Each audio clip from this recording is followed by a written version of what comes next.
Hi, I'm Craig at Special Fork. Everyone knows that a sharp knife is a cook's best friend. Maintaining a sharp edge on your knives is easy and very important.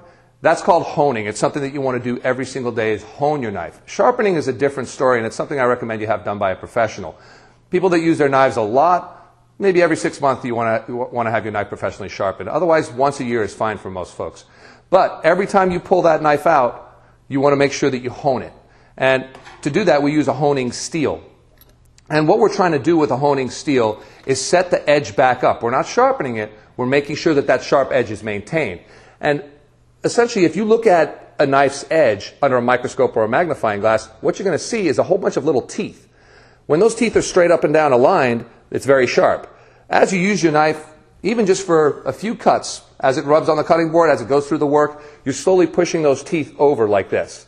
And that's getting the knife blunter and blunter and blunter. When we hone it, we're pushing them back up straight like this. We use the honing steel to do that. Now, a lot of people think that with a honing steel, this little thing right here is like a guard, like on a sword, to protect you from cutting yourself. It's actually a guide.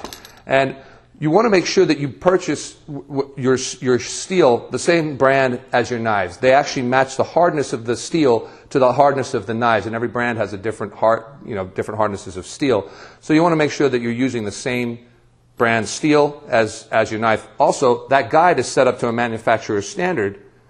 So if I line it up like this, I'm actually putting the angle that I need, the manufacturer recommends for that edge. So I'm just going to maintain that angle as I run my knife down the steel like this. So I can use that guide like that.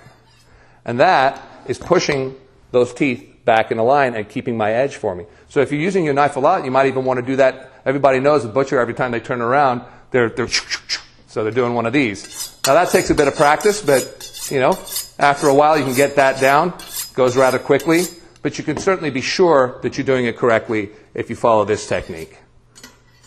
So every time you pull your knife out of your knife block, make sure that you hone it. You might even hone it a little bit in between. It's always going to keep that sharp edge for you between sharpenings.